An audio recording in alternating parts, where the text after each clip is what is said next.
네, 반갑습니다.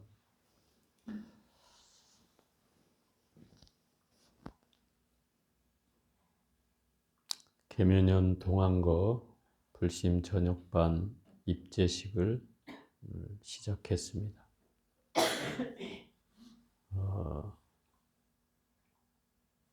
아마 내년 하한거부터는 입제식을 같이 하려고 생각을 합니다. 이번 절까지만 반별로 따로 하는데 다음 하한거부터는 입제식, 회양식을 공이 같이 할 수 있는 방법으로 해보려고 합니다.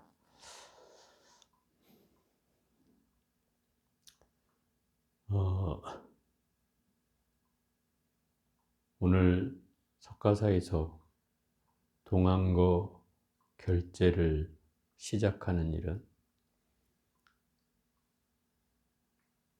처음 있는 일입니다. 그죠? 우리가 연화사에서 17철까지 났고요. 또 지축에서 한 철 나고 여기에 19번째가 되는데 내년 하한금은 20철이 됩니다. 그러면 이제 내년 여름이 이제 만 10년이 되는 셈이죠. 어쨌든 10년이라는 역사가 짧다면 짧고 길다면 길겠지만 저희가 나무집 더부살이 하다가 이제는 우리 집을 갖게 되었으니 이 10년이란 세월이 허송세월 보낸 건 아니고 뭔가 이 결제가 퍽이나 의미 있는 상황이 되었습니다. 다 여러분들이 노력해 주시고 열심히 후원해 주시고 또 뒷바라지 해준 결과가 이겠죠. 이 안거를 결제하면서 늘 제가 하는 말 한마디만 더 보태겠습니다. 이 안거는 마음을 쉬어야 안거가 이루어지는 겁니다. 마음을 쉬지 않으면 안거라고 할 수가 없습니다. 물론 장소를 어디를 정하느냐도 물론 중요하겠지만 우리가 오늘날 절에서 사는 분들도 아니고 밖에서 일하시고 또 가정에서 일하시는 분들이 안거를 한다는 것만 해도 대단한 일이지만 마음을 쉬는 그런 공부를 발언하는 시작하는 날이 바로 오늘 입제일이죠. 제가 늘 말씀드리지만 이 안거는 늘 새롭게 시작해야 합니다. 내가 전철에 어떻게 살았든 또 전철까지 또 어제까지 어떻게 했든 자 오늘부터 다 새로운 마음으로 시작하는 겁니다. 그러기 위해서 제가 여러분을 면담해서 과거에 했던 그 흔적들을 다 털어냈지 않습니까? 그래서 새로 시작하고자 하는 마음이 컸기 때문에 늘 그렇게 준비해 온 겁니다. 이 결제라는 말은 풀을 묶는다 이런 뜻이거든요.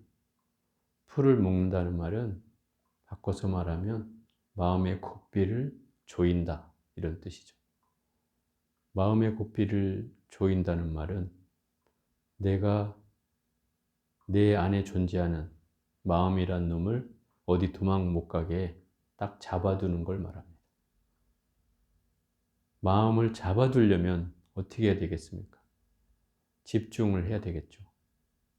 집중하지 않으면 마음이 도망가 버립니다.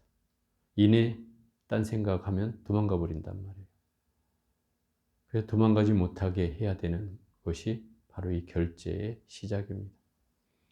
그래서 마음의 고삐를 단디 잡고 거기서부터 이 결제가 시작되는 겁니다. 우리가 하고 있는 수행, 일과 수행을 비롯해서 열심히 꾸준히 해나가는 것이 바로 이 마음의 고삐를 놓지 않는 일이고 또 그 고삐를 놓지 않는다는 것은 늘 이 안거의 삶을 살고 있다 이렇게 얘기할 수 있다는 겁니다. 굳이 나누지 않는다면 우리가 하고 있는 그 공부 자체가 이미 안거이고, 그렇게 본다면 여러분들이 1년 연중으로 안거를 하고 있는 셈이 되겠죠. 그렇지만 우리가 이 중생살이는 이 현상계에 보여지는 경계가 있기 때문에 이 안거라는 살림살이를 통해서 또다시 발심하고, 그를 통해서 또 확인받고 또 새롭게 나아가는 겁니다. 그것이 이제 이 안거에 임하는 우리의 어떤 자세라고 할 수 있겠습니다.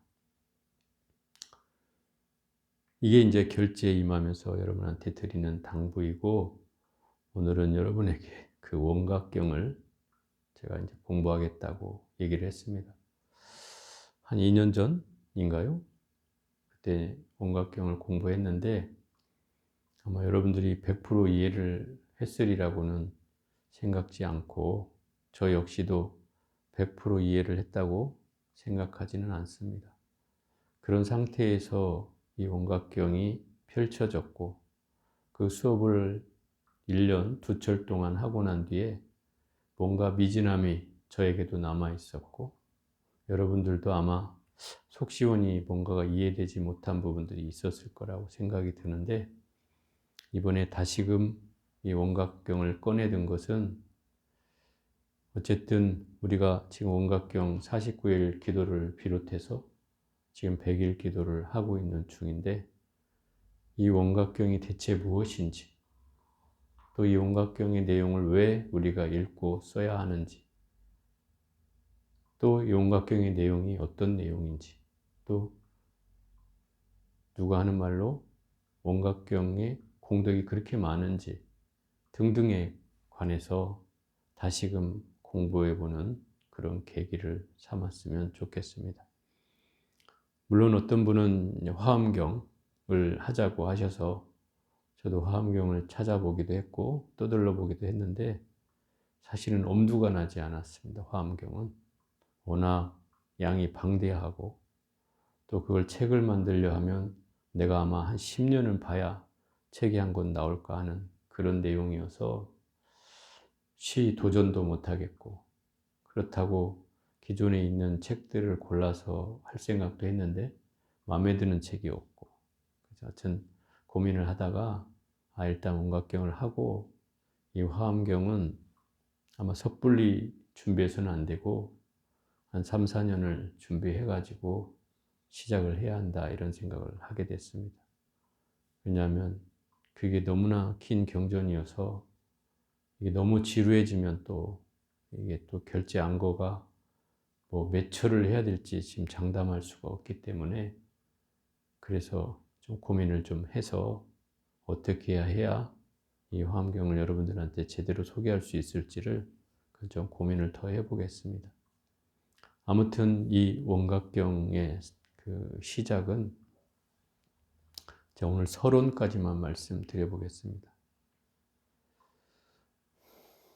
대방강 원각다라니 수다라 요의경, 이게 원래 제목입니다. 이 대방광이라는 말은 크다, 대자는 큰 대자입니다. 그 크다는 말은 그냥 상대적으로 누구보다 크다가 아니고, 여기서 크다는 절대적인 크기를 말합니다. 가히 어느 것도 비교될 수 없는 그런 크기를 가진 게 바로 이 원각경이라는 거죠. 또 방이라는 말은 우리가 요새는 잘 쓰지 않는 말이지만 상품 증정할 때만 쓰는 것 같아요. 위 사람은 품행이 방정하여 이 상을 수여합니다. 이렇게 얘기할 때 방정하다는 말이, 어떤 사람 잘못 들으면 왜 방정 맞았는데 상을 주지? 이렇게 생각할 수도 있는데, 이 방정하다는 말은 바르다는 뜻입니다. 바르다. 이 방이라는, 이 대방할 때 방은 바로 그 바르다는 뜻을 얘기하고 있는 거죠. 그럼 바르다는 건 무슨 말인가 하면 삿되지 않다는 거예요. 정법이어서 삿되지 않다. 다른 삿된 견해가 있지 않기 때문에 방정하다, 바르다 이렇게 얘기하는 거다라고 하는 겁니다. 또 광이라는 말은 넓을 광자인데, 이 넓다라고 하는 의미는 모든 중생 세간에 미친다는 뜻이죠. 이게 상근기 있는 사람들만 이 공부를 할 수 있는 것이 아니라 모든 중근기, 둥근 중생까지도 다 이 공부를 할 수 있다는 거죠. 그래서 광은 모든 사람에게 열려 있다는 뜻이기도 합니다. 그래서 이 대방광이라는 말은 결국 이 원각경을 더 확연하게 드러내는 그런 말씀이 담겨 있는 거죠. 그래서 원각이라는 말은 크고 바르고 넓은 그런 의미를 가진 경전이라는 것이죠. 또 이 원각이라는 말은 원만 구족한 깨달음을 줄여서 원각이라고 하죠. 원만 구족이라는 것은 둥근 원이 동그랗게 부처님 후광을 들이우고 있으면 첫째는 완벽하다는 뜻이고 두 번째는 시작과 끝이 없는 영원불멸하다는 것이에요. 무시무종이라. 동그라미가 어디서 시작됐는지 모르고 어디로 끝날지 모르는 그런 경계를 이 원이라는 것이 나타내고 있다. 그래서 원각이라고 하는 것은 깨달음 가운데 가장 완전한 깨달음, 그것을 원각이라고 한다. 완전한 깨달음. 완전한 깨달음이란 뭘까요? 더 이상 깨달을 게 없는 완전 부처님과 하나가 되는 그런 경계의 깨달음을 말한다는 거죠. 다란이란 말은 이제 진언이란 뜻이고, 진언은 부처님의 참된 말씀이란 뜻이죠.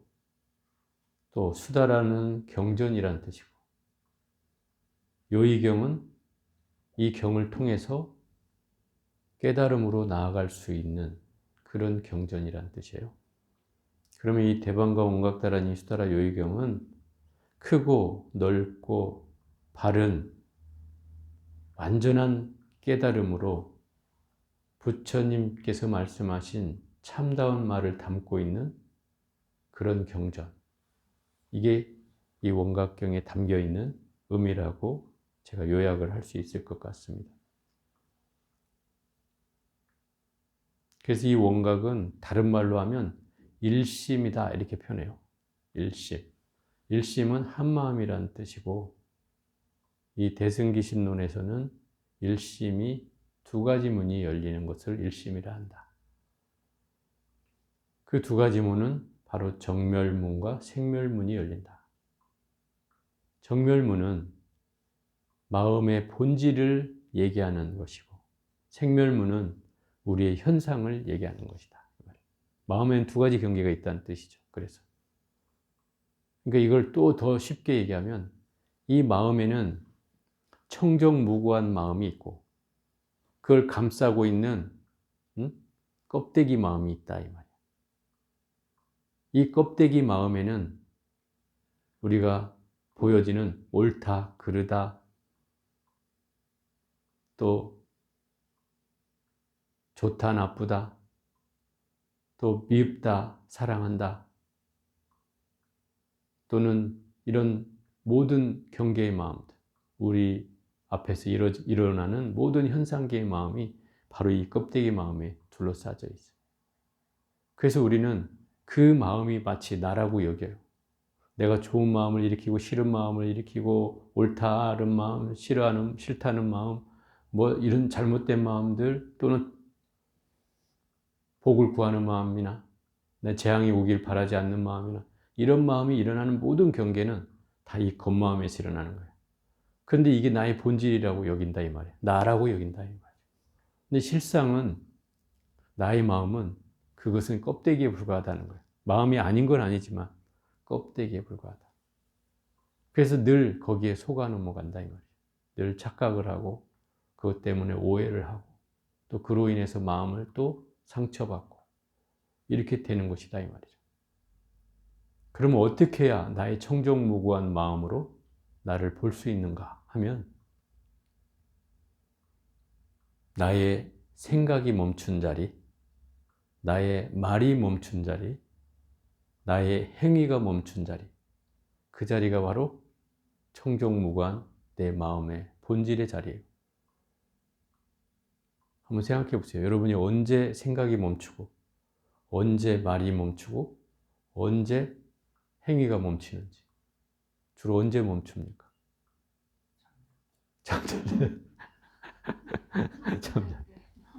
잠잘 때도요, 이 무의식에서 막 돌아갑니다. 멈춰지는 게 아니에요. 정말 멈출 때는 언젠가 하면 바로 여러분이 공부할 때예요. 어? 강경을 하고, 사경을 하고, 참선을 하고, 물론 제대로 안 할 때는 그것도 아니겠지만, 제대로 집중이 될 때는 이미 생각이 나아지고, 말이 나아지고, 행위가 나아진단 말이에요. 그럼 이미 여러분들이 그 본질의 마음과 그 순간에 함께하고 있는 거예요. 그 마음이 어디 다른 게 아니단 말이에요. 그래서 그 성가귀감에 이제 이번에 일심반도 성가귀감을 공부하게 되는데 거기 아주 재밌는 말이 있어요.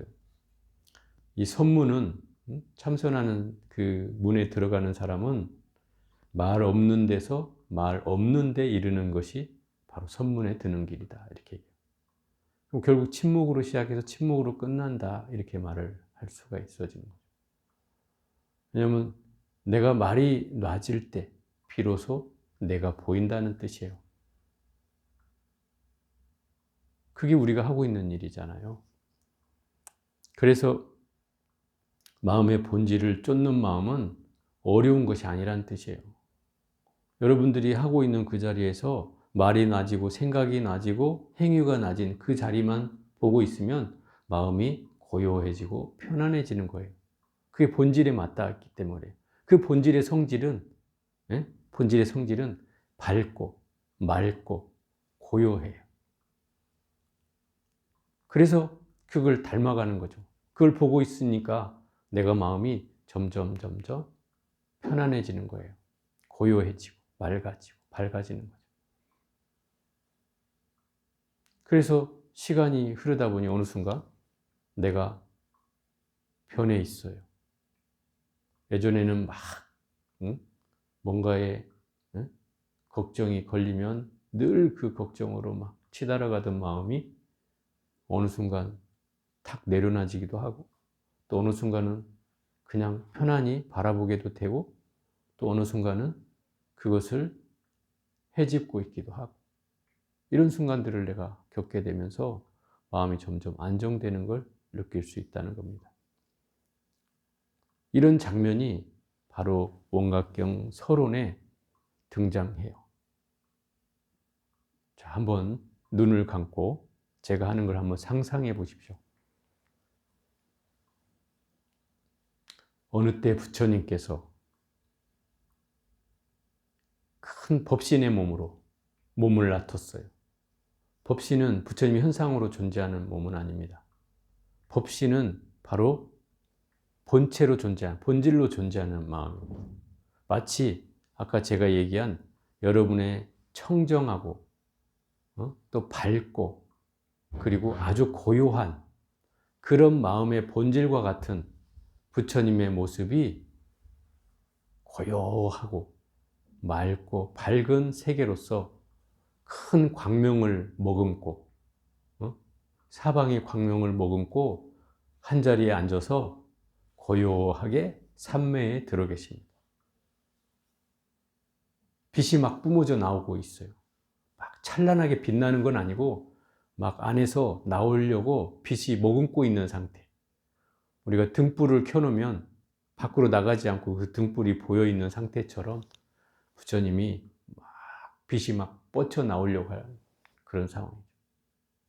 그거를 10만 명의 대중들과 함께 그 자리에 앉아 있는 거예요, 부처님. 모든 대중들은 부처님의 그러한 모습을 환희롭게 바라보고 있어요.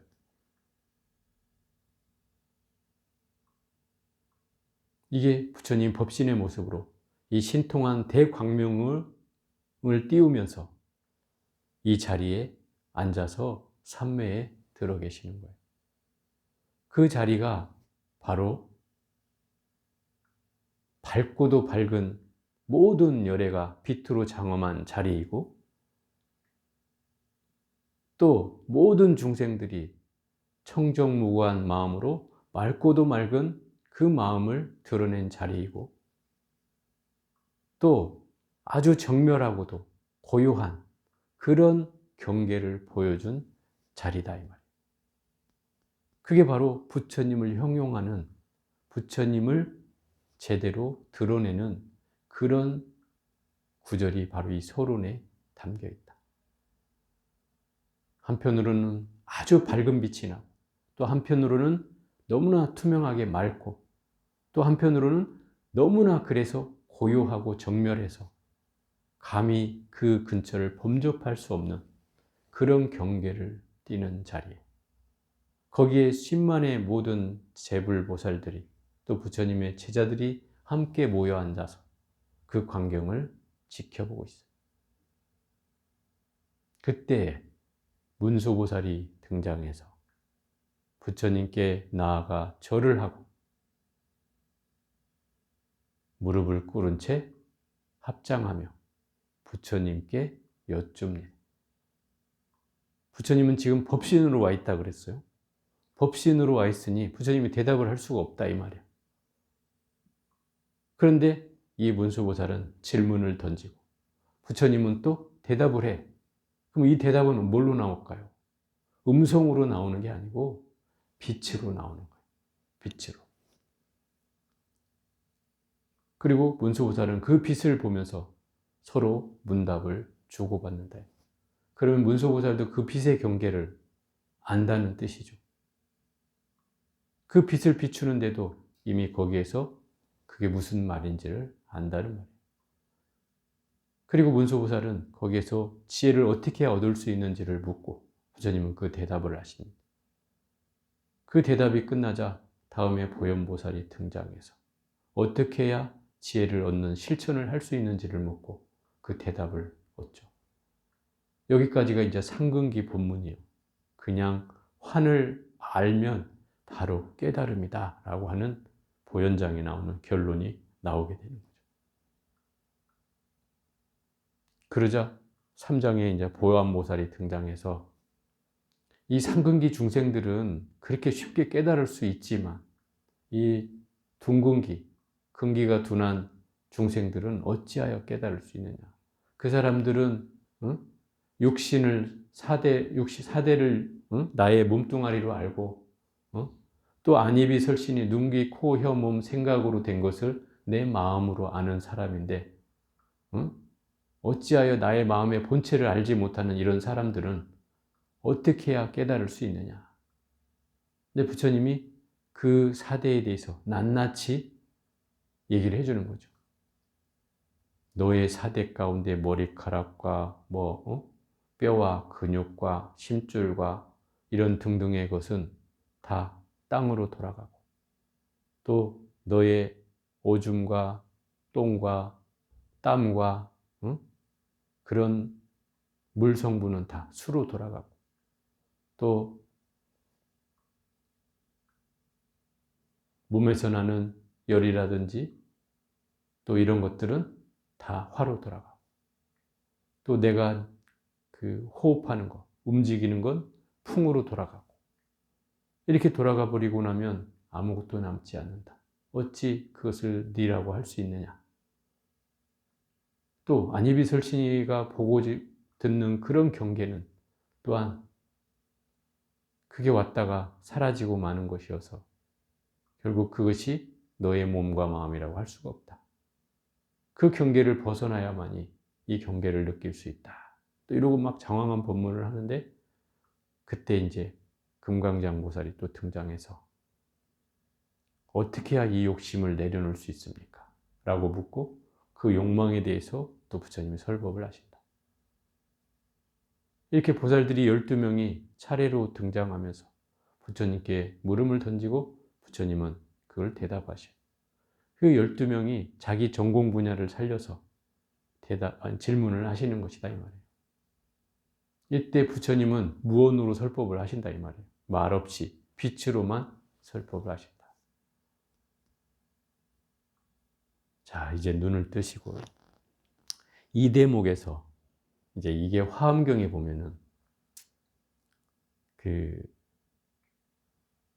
장황한 설법이 이루어질 때마다 부처님은 법신으로 상주하고 계시고 진리의 몸뚱아리로 상주하고 계시고 빛을 뿜어내기만 해요.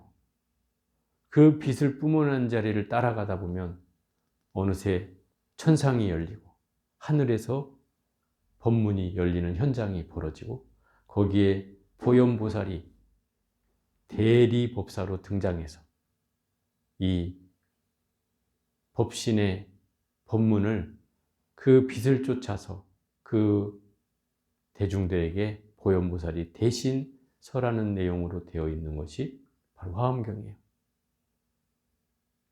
그래서 어찌 보면 이런 모양새와 원각경의 모양새가 작은 규모로 이루어졌지만 비슷하다 이 말인 거죠. 그래서 이 원각경을 소화엄경이라 한다. 작은 화엄경이라고도 불린다. 이렇게 얘기하는 거예요. 재밌죠, 아주. 이 화엄경은 시종일관, 그 80화엄 또는 60화엄이라고 그래서 7초 8회, 8초 9회. 어떤 경전은 7군데에서 8번 법회가 열리고 어떤 경전은 8군데에서 9번의 법회가 열리는 그런 현장을 법신은 제자리에서 상주하면서 빛을 뿜어서 그걸 보현보살이 대신 법을 설하는 내용이 바로 화엄경이다 이 말이에요. 물론 이 화자는 보현보살이지만 이 원각경에서는 12명의 보살이 등장하는 것이 다르다는 거죠. 그래서 이런 세계가 열리는 게 바로 원각경이에요. 그러니 이 가르침이 어렵다고 할 수도 있고 또 쉽다고 할 수도 있다. 왜냐하면 이 깨달음의 세계를 직접 설명해 주고 있기 때문에 어렵다고 느낄 수 있는 대목도 되지만 한편으로 제가 금방 얘기했듯이 이 깨달음의 본질은 바로 내 자성을 보는 것이고 그 자성은 딴 데 어디에 멀리 깊숙이 감춰져 있는 게 아니라 바로 내 생각이 멈추고 말이 멈추고 행위가 멈추는 그 자리에 그 본질이, 그 본체가 또 그 자성이 함께 한다는 거예요. 그것을 내가 24시간 또는 일주일을 놓치지 않고 본다면 그게 바로 깨달음이고 우리가 늘 그럼에도 불구하고 보긴 보지만 또 틈새에 생각이 들어오고 말이 들어오고 행위가 들어와서 결국 그 고요함을 흐트러뜨려 버리면 다시 우리는 중생의 세계로 또 돌아갈 뿐이에요. 늘 부처로 삶을 살다가 또 중생으로 돌아왔다가 이런 삶을 우리는 반복하게 된다는 거죠. 그것이 쭉 지속되면 이미 나는 부처로 거듭나는 것이고 그걸 그렇지 못하기 때문에 우리는 거기에 또 뒤로 물러서게 되는 것이다 이 말이죠. 그래서 바로 이 원각이라는 세계는 그런 오묘한 가르침을 설하는 세계여서 이번 원각경의 살림살이가 저는 그 어느 때보다도 더욱더 중요한 가르침을 여러분과 함께 공유할 수 있는 시간이 될 것이라고 생각을 합니다. 왜냐하면 어떤 분들은 이 원각경이 생소한 분들이 많죠. 여러분들도 아마 이 절에 오기 전에 원각경을 본 적이 있었을까 생각해 보면 아마 아무도 없으셨을 거라고 생각이 들어요. 물론 이게 사실은 저 강원에서는 금강경과 그 양대 산맥으로 공부를 하는 경전이에요. 그렇지만 우리는 뭐 일반 사람들에게는 원각경을 소개하는 사람들도 잘 없고 또 대중적으로 원각경을 뭐 어떻게 공부하든 기도하든 하는 데가 없기 때문에 아마 여러분도 생소했을 건데 어쨌든 저와 함께 하면서 이 원각경을 공부하게 되었다는 거죠. 요새 하여튼 백일 기도를 하면서 그 원각경을 읽게 되는데 처음에 읽었을 때보다 뭔가 이게 자꾸 더 재밌어진다고 해야 되나? 좀 신이 나는 것 같아요. 그래서 갈수록 이 경전이 좋아지는구나라는 생각을 하게 되고 또 이 내용들도 또한 처음에 내가 접했을 때보다 훨씬 더 깊은 안목으로 이해를 할 수 있는 상황들이 만들어지고 있다.